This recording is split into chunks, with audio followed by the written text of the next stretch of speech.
Good day. It is the 17th of May, 2021. Got a couple of good programs set for this week, but the first one I want to do involves a case that is now in the news in Northern Virginia, and it involves a shooting that involves two park police officers who were on duty. And the background of the shooting is pretty basic. They were in their assigned area on the park, and there was a small traffic offense, a fender bender, and the person involved took off. He didn't want to be stopped, didn't want to identify himself, so they chased him. And the chase continued into Fairfax County. Now, this event took place 4 years ago, almost, in 2017. There were several attempts to stop him by Fairfax County and the park police. Eventually, they reached a point where, again, I'll comment on the tactics after the video. What we have is the dash cam from the Fairfax County police, but the park police ended up shooting into the vehicle and killing the driver. What happened afterward is that the case was investigated. The park police don't investigate their own shootings because they don't have any 1811s. It went to the FBI.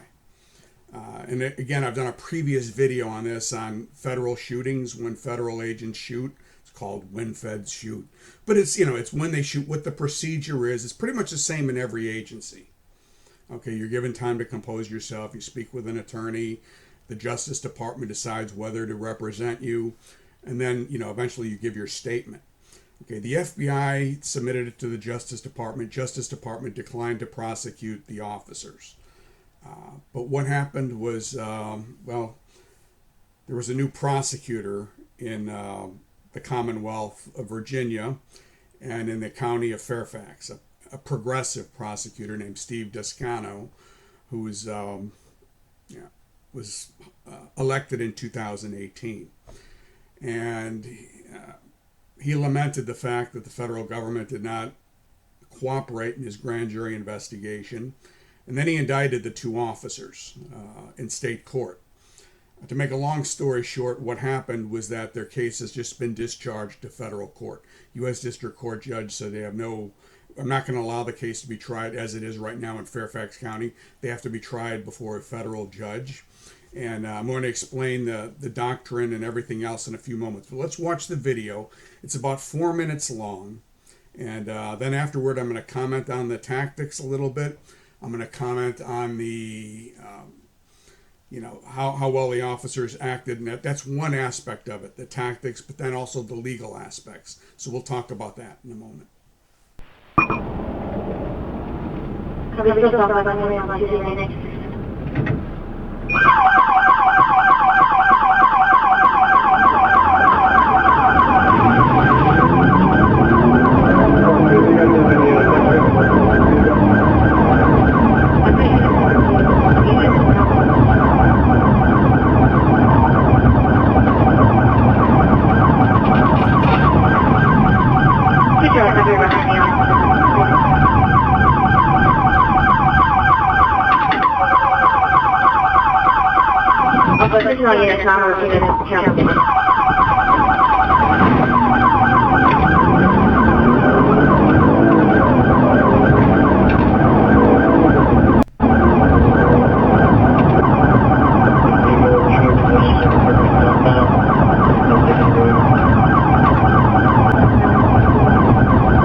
On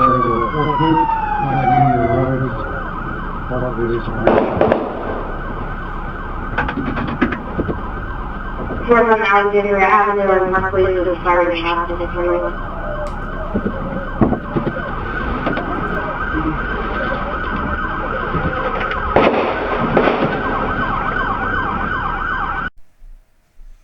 Okay, first to speak about the tactics of the officers involved. They left something to be desired.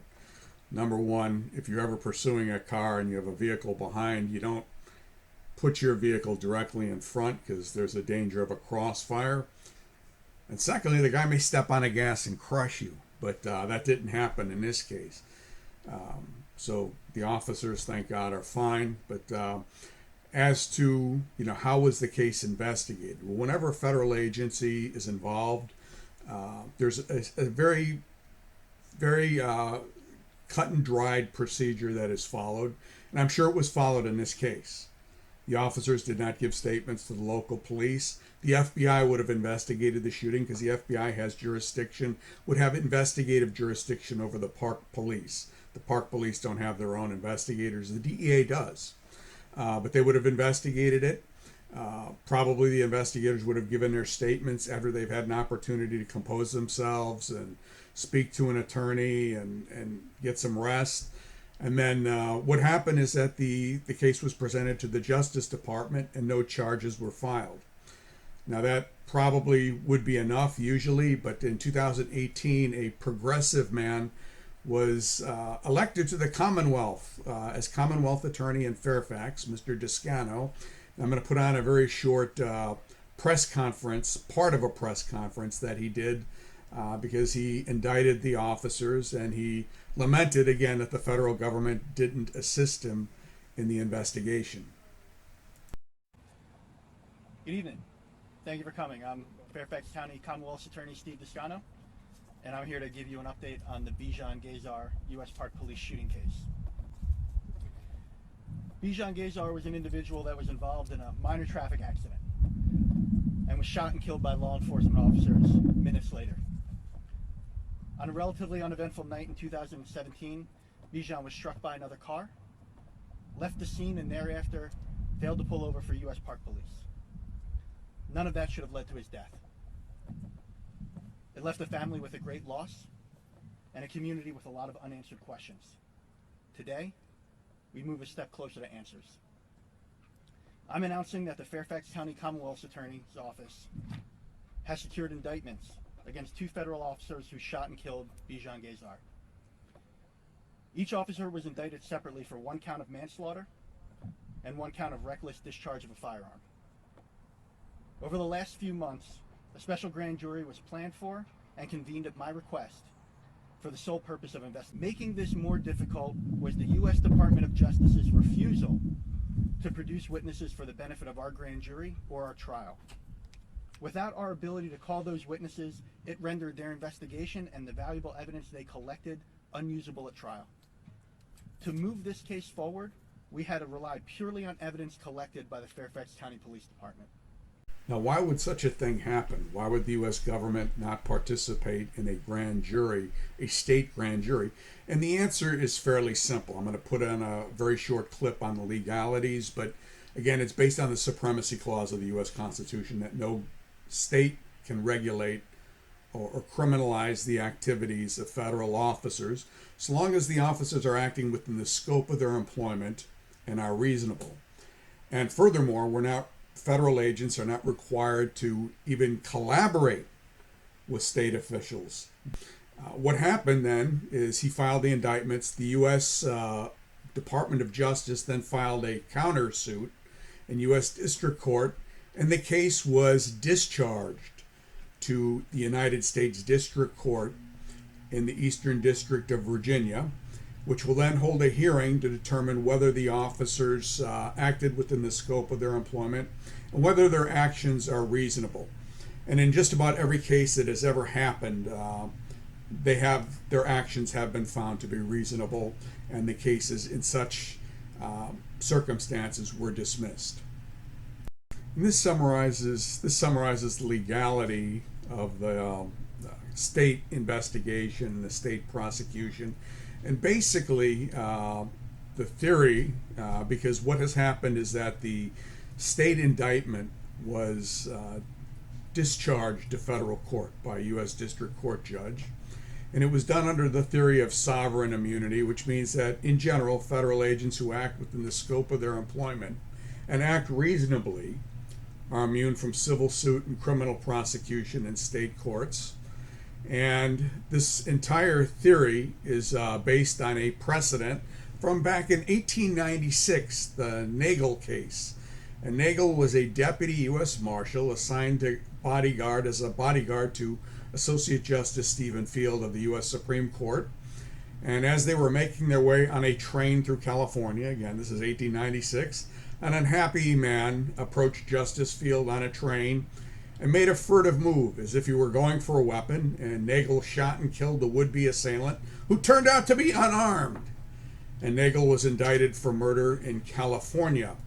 And of course, the case made it all the way to the United States Supreme Court, and the Supremacy Clause was invoked, and it was granted to David Nagel, the deputy U.S. Marshal who was protecting Justice Field, and concluding that Nagel did no more than was necessary and proper for him to do, the court held that he was innocent of any crime against the laws of the state, and thus affirmed the issuance of a writ of habeas corpus. In other words, a federal officer cannot be tried by state court for doing that which is necessary and proper for him or her to do. And then here are the requirements for a sovereign immunity defense. The federal agent is acting within the scope of his or her employment. The agent or officer must subjectively believe that deadly force was necessary, or if it's a lesser degree of force, whatever the force was necessary. And thirdly, the belief of the agent or officer would be considered reasonable by a reasonable federal agent who has knowledge of the same facts and circumstances as they were known at the time deadly force was used. Not with 20/20 hindsight, or not with the full knowledge of everything that has been revealed since then, but what was known to the officer at the time of the event. So now that you've had a chance to look at the legalities and everything else, again, the point of the video, again, the federal government historically treats, one of the worst things I think right now about being a state and local officer is, in the old days there was the feeling if your heart was in the right place, they had your back. They never had your back if your heart isn't in the right place, nor should they. But if you're trying to do the right thing, nobody's going to try to prosecute you, even if you end up doing the wrong thing in the heat of an arrest situation. That unfortunately is not the case anymore. Now it looks as if they want to go out of their way to prosecute the police, and anyone who is a victim of the police, no matter how much they contributed to their own end, by fighting the police, leading people on a high-speed chase, that's ignored. That's not to say everything the police do is good. That's not to say police shouldn't be held to account, but again, it's an extreme. We're going to throw away the key on one group and completely excuse, or even really, in a sense, rob people of their dignity as adults who have free will by saying, they're just victims, even if they fought the police or led people on a high-speed chase. And that clearly is not the case, in my mind anyway, or for someone who's as old as I am. So I hope you enjoyed the video. I hope it was somewhat informative. These are issues you're going to face if you go into federal law enforcement, or particularly if you go into state law enforcement. And you have my admiration going into law enforcement at this time. So again, thank you for all the kind comments. If you know anyone who would benefit from this, go ahead and spread it, because my job at the church is about to evaporate, and I'd like to get another one helping people get law enforcement jobs. So the more subscribers I get, the better off I'll do. Thank you very much, and have a great rest of the day.